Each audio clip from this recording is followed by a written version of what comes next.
Bobby, thank you for the time today, sir.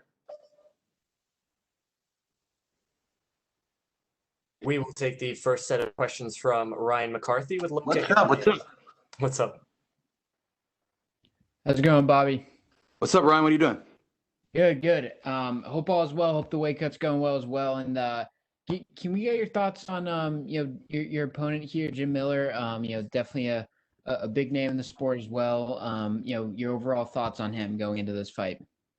My overall thoughts on Jim. Great guy, hard worker, been through everybody in the industry. So, what can I bring to the table to challenge Jim? What is he hasn't seen that he hasn't seen? And he hasn't seen me. He fought everybody, but you ain't fuck with me yet. And so when you mess with me, and everybody will tell you that guy moves different from everyone else, you know? So, and he understands that. So what it is that I bring to the table. Yeah, for sure. And then what does the ideal 2021 look like for you, Bobby? Are you trying to be active, a ton of fights? What would that look like for you? I didn't know last year was going to be fucking active, okay? And make sure we're clear. I'm just doing me. I'm having fun. I'm on top of the world, baby. I'm on top of the world. And can't nobody stop this energy. I'm on top of the world. It's going to be a great year. I don't know if it's going to be 6 fights. If it'll be 2. I might get called next week to come back and I'll say, hey, I'll do it. I'm down for whatever. There's no plan but God's plan. That's what I follow. I love it, man. I love it. And then can we get your thoughts on, of course, you compete in the lightweight division. Lots of controversy in this division at the top. What are your thoughts? Who should be fighting for the title next in this division? Who should be fighting for the title? That's a great question. For the title, I feel like Oliveira earned his keep. Dustin has earned his keep. Chandler's in the mix. That's so hard. If my feelings on it, I feel like Chandler needs one more. I feel like Dustin's put his work in, so he's gonna be we already know that's the A side. The question is who's the B side? Is it Gaethje number 2? Is it Conor number 2? Is it my dog Nate Diaz, which I would love to see that shit. Because Dustin pulled out. Dustin pulled out the fight, not Nate.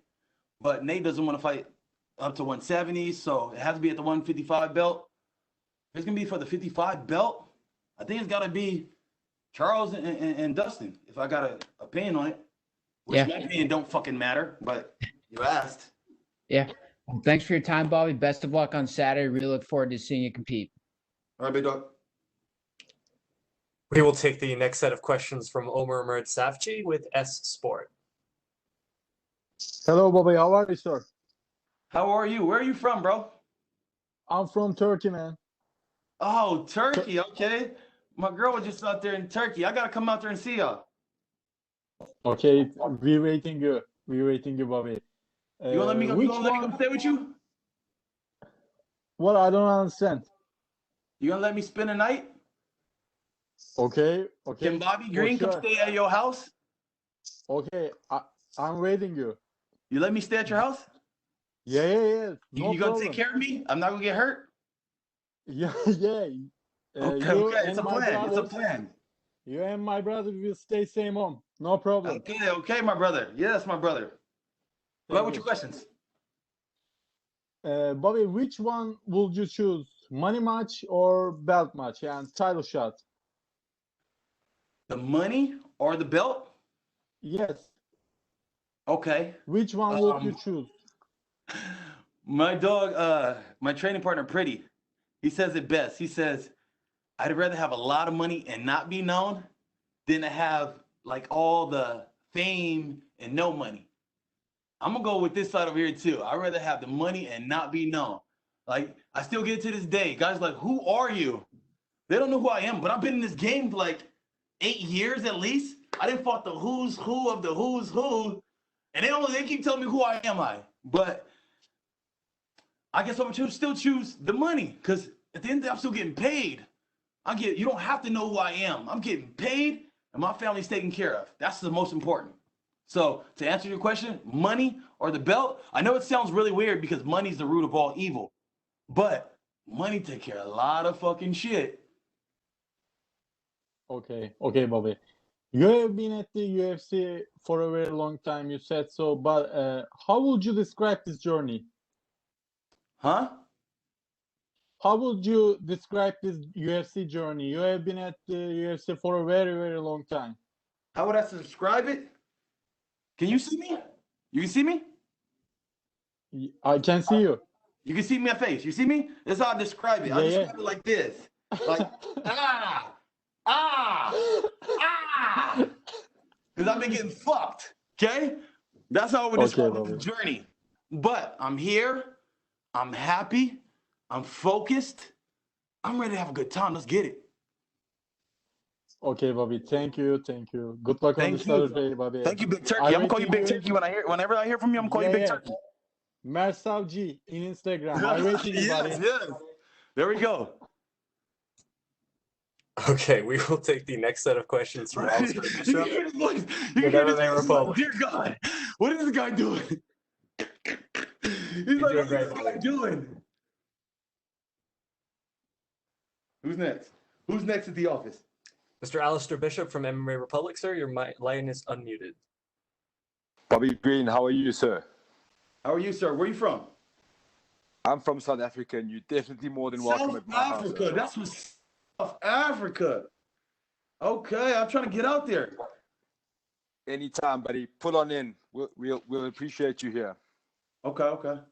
What's your question, big dog? I just want to ask. You're obviously always very laid back, very excited. Do you still get those big pre-game nerves before a fight? All the time. And I hate guys that act like they don't, you know? You got to be real with yourself. You're getting into a cage with a man that could change your freaking life, you know? Like, I done been through some wars, and I thought, like, look at myself in the mirror after the fight, I'm like, Jesus. You know, how many times can you look at yourself like that? But at the end of the day, bro, like, once you get in there, you're in it. And you can't get off the ride. It's in. So once I get out there, everything will take over itself. You kept a really good busy schedule last year. Do you think this is an advantage for you coming into the new year, keeping that momentum going and that constant being active, being in the cage, getting that cage time? Is that serving as an advantage for you in the new year? Would it serve to an advantage? I'm gonna be honest with you, no. I would think so because you're more comfortable. But every time I get in there, I'd be like, am I in here? I'll be feeling like I'm not me. You know, I don't know if this is weird type of thing, but it's almost like I'm watching me stand there like, bro, move your feet. And I'm not moving. I'm kind of like, still like watching myself. So every time I get in there, I still feel the same feelings. It just got to kind of like get there. It'll get there on its own. It just gets there. Talking about that schedule again, obviously being so busy and putting your body through all of that work, for a young and up and coming fighter, is that a kind of thing that you would suggest after a guy with going into your 40th fight, being a pro for so long? Would you recommend to the youngsters of today, keep a busy schedule as much as you can, or would you pace it out a little bit better? I would say depending upon your goals, you know? Like, I wish I could be my homie Nate. Nate can go sit back for a year, sit back for 3 years, come back, make a ton of money, and be like, fuck you, I'm out of here. Call me when I get something important. But that's not me. I'm the little black guy on the team, you know? I got to put my work in, and I got to get my money. So it depends on what your goals are. I got a goal to make $1 million in the next 2 years. I will hit my goal. That's just what it is. Talking about goals then, Bobby, you said $1 million. Besides the financial aspect, do you have other goals still left for your career in MMA? My only other goal was to get respect from my peers. Okay, I wanted Chael Sonnen, I wanted Joe Rogan, I wanted Big John McCarthy, I wanted Dana White. I want all these different people that are they've seen so many fights. They've seen the who's who. They saw the killer. They saw the guy that was quiet come up. They saw everybody. I just want them to say, hey, you're good in my book, bro. You're good in my book, Bob. You're good. And tell the camera that. Don't just tell me. Tell the camera that. Let the people know that, because the people will always say, well, who the fuck is that good? Who's that guy? But if Joe Rogan said, he's good, then at least I get a little credit and I go, all right, I can set this down now. You've got another legend coming up in Jim Miller. Is there any other legends on the list, or any legends' names that you still wish to face? Legends on the list. Legends. Man, that's great. Who else is a legend that's still around? Like, my boy did said it. I've been here for a long time. I watched all YouTubers leave. The guys there is no Gray Maynard. There is no Benson Henderson. He's not here. Those guys are gone. DC, I love the guy. Not Dominic Cruz, but I'm talking about Daniel Cormier. We had a title fight together in King of the Cage. Like, to watch him leave now. All the guys are leaving. I'm still here, you know? So, legends, I think there's only a few left. There was Clay. I got Clay already. I got Jim now, you know? There's not too many of those guys left. It's young guys. It's the new and uppercomers. It's not really guys that are still kicking in the sport like we do. There's only a few guys that can stand the test of time. Nate, Clay, Jim, me, we're all those guys that we stood the test of time. Last one for me, Bobby. I've seen you post often about your love for jewelry. Anything exciting for sale this week? I've been telling myself, I was thinking about going to get a new bracelet, but I do want to bust down. But I got so many expenses right now, bro, that I need to take care of. My focus was trying to get out of debt. That'd be nice, but I got enough jewelry right now. That's cool. If somebody wants to sponsor me something, cool. Shoot me something, maybe we'll do some business. I'll shoot you half and I'll promote half. Cool. So any jewelry sponsors, hit me up. But besides that, I'm really focused on paying off my house right now. That's my number one thing, is paying my house off and being debt free. Best of luck with that, and best of luck on fight night. Thank you, sir. Thank you, South Africa. We will take the next set of questions from Jim Varsalone with the Miami Herald. Hey, thank you. I'm just curious. You're very outspoken. You're very candid and honest. I'm just curious, how much is social media a benefit for you? What you're doing, what you want to say, and do you do a podcast? And if not, would you ever think of doing one? No, I don't do a podcast. And I know you say I'm so open, but I'm open because you guys are forcing me to be, okay? This was an interview that was demanded of me. I don't do many interviews. Maybe if I like you, I'll do an interview. If I don't know you, I don't do an interview. I'm the kind of guy that's in the shadows. Like, you won't hear from me. That's why people say, who are you? I'm going to go in the shadows, be in a little cave. I hide in the cave with my little jewelry, my little weed, and that's what I do. Don't judge me. That's what I do. I'm in my cave with my family. I worry about those guys, and I'm in this lab, and I'm working on how am I going to make my family better? How can I make my friends' lives better? I'm trying to be the best friend I can be. I'm trying to be the best fighter I can be. I'm trying to be the best lover I can be. I'm not worried about anything that's happening outside of those things. I don't worry about interviews. Interviews, I don't even do them. I don't do interviews, okay? If somebody begs me to, maybe they're a friend or of a friend, I'll do it. But besides that, bro, I don't do this shit. Half the time you guys say I talk too much. So, fuck it. Hey, listen, thank you, though. Very good. Thank you. Thank you, sir. We will take the next set of questions from Pablo Santamaria with Noti MMA Ecuador. Hi, Bobby. Can you hear me? Ooh, Ecuador. What's up? What's up? Hey, it will be amazing to have you here in Ecuador. You will be welcome. There's a lot of things that you can do here. Oh, man. Hey, send me a ticket. I'm there. Okay. The first thing I want to ask you is, you are coming more motivated into this fight because you lost the last one, but it was a very close fight that a lot of people thought that you won. Yes, sir. For sure. You said that Nate is your boy, but would you fight him? Fuck no. You know, me and Nate have a loyalty thing. He sat me down. He's like, hey, when you're not fighting this guy, he said, I can't fight Gilbert. We're not fighting.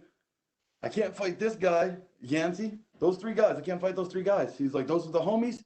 And we got that bond. And so we have that gentleman's agreement. We're never cross those lines. We're homies. We're cool. You know, and even though he's up north and I'm down south, I still got love for that dude no matter what. It's always going to be NDA. You know what I'm saying? For sure, for sure. And you've been on the game for a long time, and you've been fighting the best guys in the world and putting shows, amazing shows. So what's the key for doing that for such a long time? What's the key to doing that for such a long time? It's got to be in you. Okay? It's just me being me. I'm doing me. This is how I fight. This is the style that I try to push on to to different people. I think this is what fighting is for me.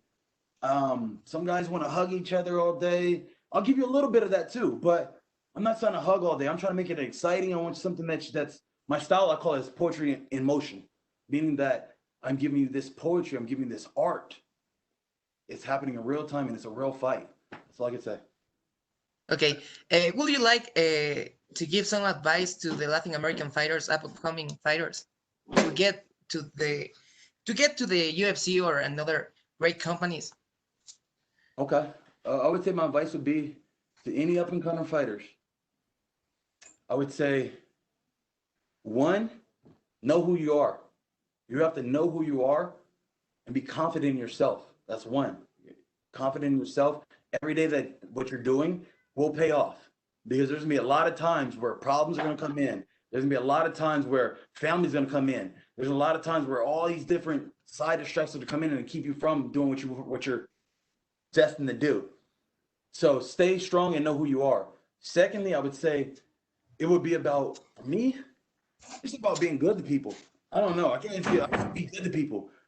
That's how I got here. I've just been good to people. And somebody said, hey, you should help Bobby Green. And somebody else said, hey, you should help Bobby Green.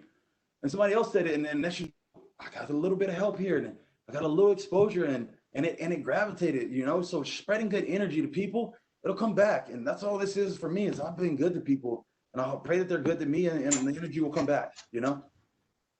Okay, that's an amazing advice. And my last thing, would you like to send a message to your Ecuadorian fans?